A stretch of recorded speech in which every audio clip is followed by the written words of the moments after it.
দেখো, ভগ্নাংশকে পূর্ণ সংখ্যা দ্বারা ভাগ করার দুটো সমস্যা আমরা সমাধান করব। প্রথমে দেখো, 2 ভাগের 1কে 3 দ্বারা ভাগ। এখন পুরো ভগ্নাংশকে পূর্ণ সংখ্যা দ্বারা ভাগ করতে হলে তার একটা নিয়ম আছে। সেই নিয়মটা কি? লব ঠিক থাকবে, এই হরকে পূর্ণ সংখ্যা দ্বারা গুণ করতে হবে। এই পূর্ণ সংখ্যা দ্বারা গুণ করতে হবে। লব যা আছে তাই থাকবে। দেখো, উপরে লব 1, উপরে 2 3 কত 6, তো 6 ভাগের 1। বুঝতে পারছো? এখন এটা করব। দেখো, এটাও তাই।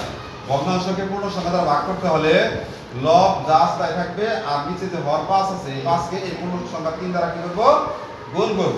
সমান দেখো, উপরে 2, নিচে 5 3 15। এই তো।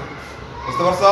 7 নাম্বার আমরা কিভাবে করব? দেখো, ঠিক ওই একইভাবে ভগ্নাংশকে পূর্ণ সংখ্যা দ্বারা ভাগ করতে হলে লব ঠিক থাকবে, হরকে পূর্ণ সংখ্যা দ্বারা কি করতে হবে? গুণ করতে হবে। নিচে সমান। দেখো, এটা কি লব সংখ্যা প্রকাশ হয়? কি করতে হয়? একই সংখ্যা দ্বারা হর লব না। তাহলে কি করব? 4 4 লিখবো, 3 7 21।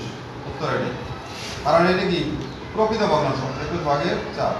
এটা দেখো, এই ভগ্নাংশকে পূর্ণ সংখ্যা দ্বারা ভাগ করতে হলে কি করব? লব 4 ঠিক থাকবে, এই হর 9 দিয়ে 5 দ্বারা কি করব?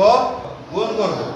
গুণ করলে দেখো, এখন এটাকে লঘিষ্ঠ আকারে প্রকাশ করা যায় কিনা, উপর নিচে কাটাকাটি করা যায় কিনা? যায় না। একই সংখ্যা দ্বারা ভাগ দাও, তাহলে 4 এ 4 থাকবো, 5 9 45।